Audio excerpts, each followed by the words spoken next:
Gold hub తాకట్టులో ఉన్న బంగారాన్ని విడిపించి కొనబడును. అదే రోజు ఆన్లైన్ ధరకు కొని డబ్బులు ఇవ్వబడును. హాయ్, వెల్కమ్ టు మనం టీవీ.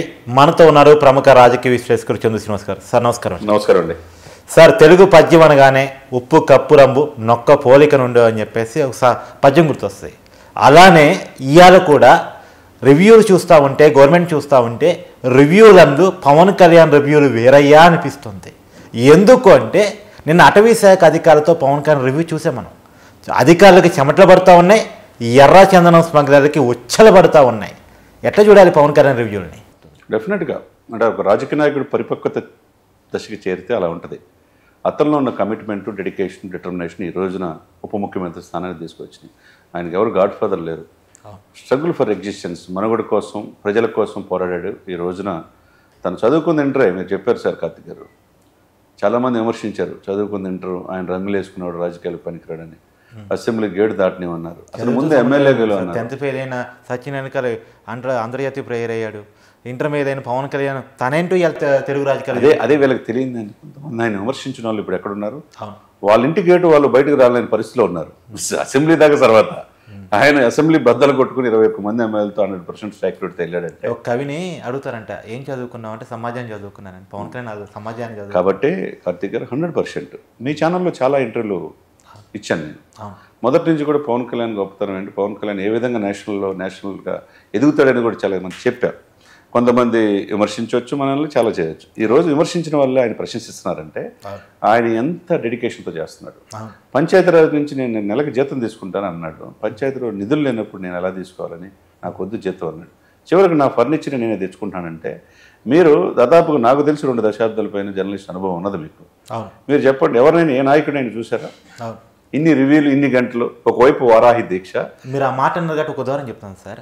పవన్ కళ్యాణ్ తొలి రోజు రివ్యూలో పాల్గొన్న ఒక గ్రూప్ 1 ఆఫీసర్ నాతో మాట్లాడుతూ, నేను ఇన్ని సమీక్ష చూశాను, సినిమా హీరో ఏముందిలే ఏదో పైపైన ఆర్భాటం చేస్తాను అనుకున్నాను, కానీ ఇంత డెప్త్గా రివ్యూ చేస్తున్నాడు, డెప్త్గా క్వశ్చన్స్ అడుగుతున్నాడు, ఇంత డెప్త్ ఉన్న లీడర్ని చూడలేదని చెప్పేసి మాట్లాడారు నాతో. వాస్తవమే. మీకు గ్రూప్ 1 అనుకున్నారు, ఐఏఎస్లో ఒక 10 మంది ఆయనతో మాట్లాడారు. దాంట్లో 2 నాకు వెల్విషర్స్. వాళ్ళు చెప్తున్నారు, మేము అసలు ఎక్స్పెక్ట్ చేయలేదండి, మేము 3 ముఖ్యమంత్రుల దగ్గర పనిచేసాం కానీ అంత సమగ్ర నాలెడ్జ్తో ఆయన ఉన్నాడు. తీసుకున్న శాఖలకి ఇవన్నీ తీసుకొస్తున్నాడు. చాలా బుక్స్ చదువుతాడు రోజు, చాలా బుక్స్. ఆయన బుక్స్ సమాజం ఆయన చాలా మంది అనుకుంటారండి అతన్ని ఏముందని ఆయన అనుకుంటారు. ఈ రోజు ఈనాడు అతనికి ఉన్న అవగాహన ఒకటే కార్తీక్ గారు. వరాహిలో 1 year క్రితం చెప్పాడు. 1 year క్రితం గుర్తుపెట్టుకోండి ఆయన లేవనెత్తిన అంశాలు. దూరంపూడి అడ్డాగా కాకినాడ పోర్టు కేంద్రంగా అక్రమంగా ఆఫ్రికా కంట్రీస్కి, బంగ్లాదేశ్కి వెళ్తానే బియ్యం అన్నాడు. పేదవాడి బియ్యం. దాన్ని నేను గనక కంట్రోల్ చేయకపోతే నా పేరు పవన్ కళ్యాణ్ అన్నాడు. ఈ రోజు ఏంటి పరిస్థితి? ఎన్ని టన్నులు సార్? వైసీపీని అదనపు పత్రాలను తొక్కుతా అన్నాడు, తొక్కాడు. తర్వాత అక్రమ బియ్యాన్ని అడ్డుకుంటున్నాడు, బయట ఎర్రచందనాన్ని ఆపుతున్నాడు. ఇంకేం చెప్పండి సార్? ఒకటి బంగ్లాదేశ్ పోతున్న బియ్యాన్ని, నేపాల్ పోతున్న ఎర్రచందనాన్ని. ఒకటి సార్, 32,000 మెట్రిక్ టన్నులు సార్ కార్తీక్ గారు. ఎప్పుడైనా ఉభయ రాష్ట్రాలు కావచ్చు దేశంలో చూశారు మీరు? 159 కోట్లు విలువ చేసే పేదవాడి బియ్యం సార్. కష్టపడి ఉదయం నుంచి సాయంత్రం కష్టపడితే ఎన్టీ రామారావు గారు ₹1 బియ్యం ఇవ్వాలంటే అది గవర్నమెంట్గా ఖర్చు ₹40 సార్. దాన్ని వీళ్ళు రీసైక్లింగ్ చేసి ₹90 బంగ్లాదేశ్కి, ఆఫ్రికా కంట్రీలో ఇచ్చేస్తున్నారంటే ఎంత దేశద్రోహిలాగా వీళ్ళు. ఎంత దారుణం అండి. 151 స్పాట్స్లో సివిల్ సప్లై మినిస్టర్ అయిన తర్వాత మనోహర్ గారు రైడ్ చేయించాడు. ఈ రోజు నువ్వు ఏం చేయాలి? ఎంత దారుణం. ఒకవైపు ఇదైతే కడపలో డంప్స్ స్వాధీనం అయిపోయింది ఎర్రచందనం. ఎర్రచందనం మీద ఉక్కుపాదం మోపి దాని వెనక ఎవరున్నారు రాయమన్నారు. ఇక్కడ వీళ్ళందరికీ చెక్ పోస్టులన్నీ ఆపకుండా వెళ్ళిపోతే నేపాల్లో కొన్ని వేల ఎన్ని మెట్రిక్ టన్నులు ఉన్నాయో తెలియట్లా. అవన్నీ ఫైల్ ఎవరి దగ్గర ఉంది? ₹5,000 కోట్ల కాస్ట్. అటవీకి సంరక్షకుడు ఎవరున్నారు? ఇప్పుడు పవన్ కళ్యాణ్ దగ్గర ఉంది. అదే నేను లెటర్ రిలీజ్ చేసింది, నక్సలైట్ పేరుతో రిలీజ్ చేశారు. స్మగ్లర్లు, ఎర్రచందనం స్మగ్లర్లు రిలీజ్ చేసి ఉంటారు. అదే ఆయన లెటర్ ఆయన ఉద్దేశించి కాదు. ఎందుకంటే సార్ పేదవాడి పిల్లలకి తన పిల్లల డిపాజిట్లు 34 కోట్లు తీసేసి 5,500 మంది పవన్ కళ్యాణ్ అభిమానిస్తారు. ఆయన ఒక టైం నక్సల్స్ వెళ్దాం అనుకున్న వ్యక్తి, ఆ వ్యక్తికి నక్సల్ లెటర్ రాసేటంటే ఆశాస్పదంగా ఉంది. స్మగ్లర్ చేస్తారు. దాని వెనక కుట్రుంది. దాని వెనక అంటే మానసికంగా మెంటల్గా దెబ్బతీయడానికి. కానీ అతను ప్రజల మనిషి. నక్సల్స్ ఎవరు రాస్తారు? భూస్వామి వ్యతిరేకంగా, పెత్తందారి వ్యతిరేకంగా రాస్తారు. వాళ్ళు భూములు దాక్కున్నారు రాస్తారు, అడవులు దాక్కున్నారు స్మగ్లింగ్ చేసేవారు రాస్తారు. ఇప్పుడు భూములు సంరక్షించేది ఈయన, అడవులు సంరక్షించేది ఈయన, పేదవాడి బియ్యాన్ని సంరక్షించేది ఈయన మీద ఎలా రాస్తారు చెప్పండి కార్తీక్ గారు? ఏదైనా సార్ ఈనాటి రాజకీయాల్లో ఆయన స్ఫూర్తిగా తీసుకోవాలి. ఒకవైపు 15 గంటలు 20 గంటల రివ్యూ ఏంటి సార్? ఒక్క క్షణమైన ఒక్క రోజున సెలవు తీసుకున్నాడా? ఇక్కడికి వచ్చాడు, కొండగట్ట ఆంజనేయ స్వామి మొక్కు తెచ్చుకున్నాడు, వేలాది మంది ఎక్కడ కూడా పోటీ చేయమన్నారు, ఇక్కడ కూడా బీజేపీతో కలిసి పోటీ చేస్తున్నాడు. అక్కడ ఉప ముఖ్యమంత్రిగా బాధ్యత పదవి అంటే చాలా మంది ఏంటంటే బొగ్గకారులు, సైరన్స్, 10-20 వెహికల్స్ అనుకుంటారు సార్. ఆయన ఏంటి పదవి అంటే ఏంటి బాధ్యత అంటున్నాడు. కస్టోడియన్గా మనం పేద ప్రజల్ని ఇది చేసుకోవాలనుకుంటున్నాడు. పేటాపురం 3 రోజులు ఉంటే అండి, ఒక రోజు పింఛన్స్ ఇచ్చాడు.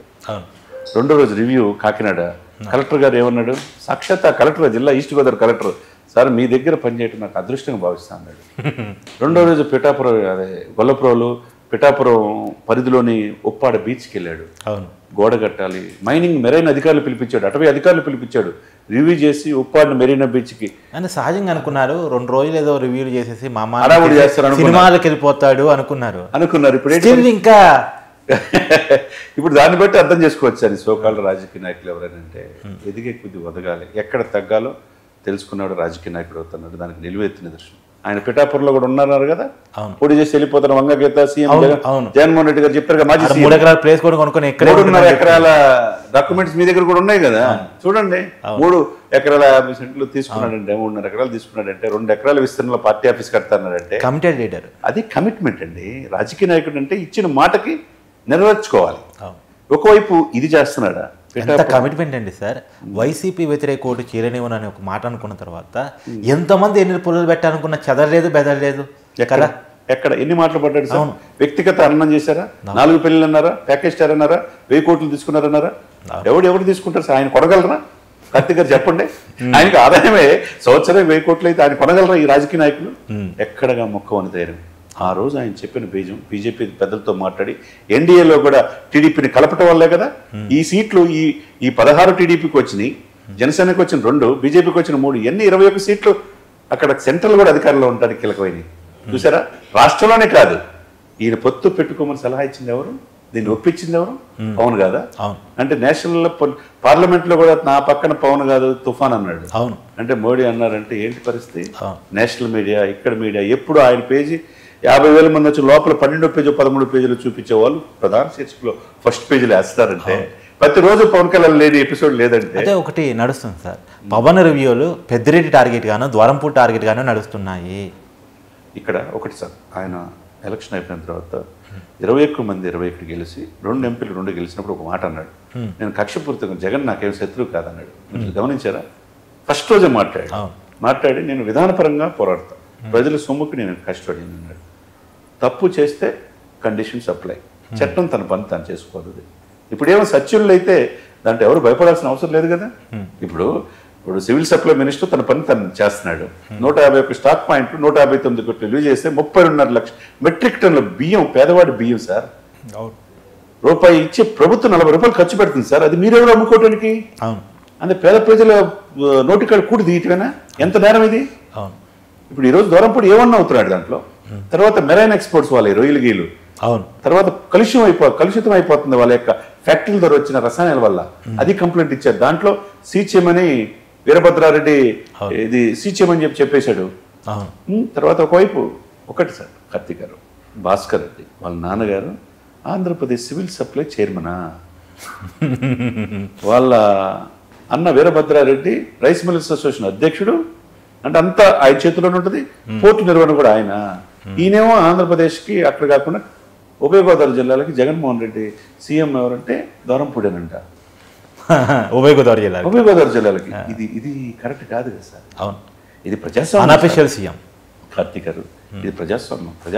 ప్రజలు మనల్ని అప్పుడు నడిచింది రండి. ఉత్తరాంధ్రకో సీఎం ఉండేవాడు, ఉభయ గోదావరి జిల్లాలకు ఇంకో సీఎం ఉండేవాడు. ఇప్పుడు ఏంటి పరిస్థితి?